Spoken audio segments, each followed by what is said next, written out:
100 ans après, sa joie demeure.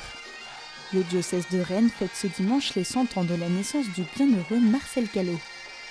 Le Rennais, parti pour le STO en Allemagne, puis mort dans un camp de concentration à 24 ans, fut un chrétien engagé dans le MEJ, la JOC et le scoutisme.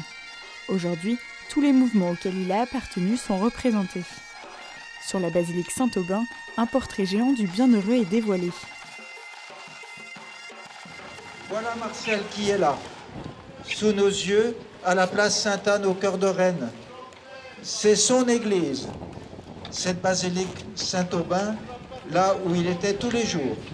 Des graphes réalisés la veille sont aussi présentés au public. Ils racontent la vie de Marcel avec ses compagnons de scoutisme, mais aussi de camp. Véritable soutien pour eux, ils priaient souvent ensemble. Une figure jeune qui parle aux jeunes, même 100 ans après.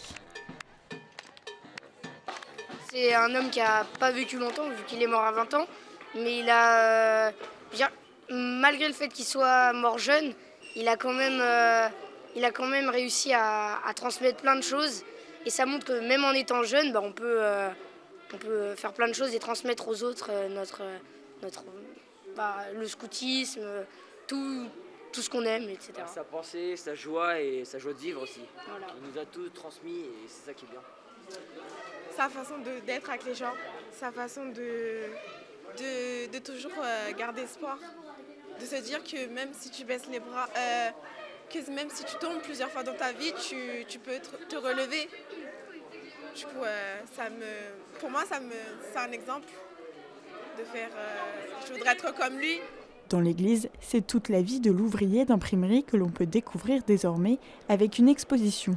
Réalisée à la demande de l'archevêque, elle présente son parcours et son message de fraternité. Il me semble que ce mémorial Marcel Callot dans l'église Saint-Aubin pourra toucher beaucoup de personnes, beaucoup de jeunes. Ce jeune, Marcel, est habité par une lumière extraordinaire et cette lumière, elle rayonne, elle se diffuse car Marcel a été un jeune et un jeune comme beaucoup d'autres jeunes. Mais il s'est engagé, et il s'est engagé dans sa foi au Christ. Il a cette phrase extraordinaire, « À tout moment, le Christ est à mes côtés ». Pourtant, il a connu des moments de désespoir pendant la guerre, quand il était prisonnier en Allemagne, au camp de concentration de Mauthausen. Et celui qu'il a vu mourir a dit qu'il a vu le regard d'un saint, en voyant le regard de Marcel, qui avait quelque chose d'extraordinaire, dit ce médecin dans le camp de Mauthausen. Je crois que Marcel est un grand saint. Jamais on ne l'entend parler des Allemands comme des ennemis. Jamais. C'est un apôtre de la fraternité. Et c'est pour ça que le pape François l'a donné comme exemple en 2019 pour les jeunes du monde entier. Je crois que Marcel peut rayonner sur les jeunes du monde entier.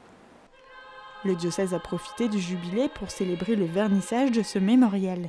Concert, mais aussi lecture inédite de ses riches lettres à sa fiancée Marguerite et à sa famille par le comédien Guillaume de Tonquédec. Zéla Mélis, le 6 juin 1943. Chers papa et maman, chers frères et sœurs, qu'êtes-vous devenus ? La famille de Marcel, la mère de Rennes sont venus pour l'occasion, mais d'autres amis de Marcel viennent d'un peu plus loin pour cet anniversaire.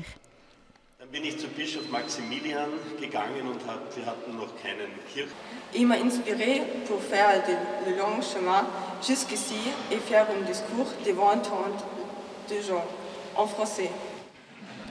Des délégations sont venues d'Allemagne ou encore de Côte d'Ivoire, signe que son message s'adresse à tous. Nous sommes ici pour célébrer avec beaucoup des amis de Marcel et nous sommes très fiers d'avoir un patron comme Marcel qui était très joyeux dans le scoutisme et très courageux aussi. Et il inspire beaucoup notre jeune.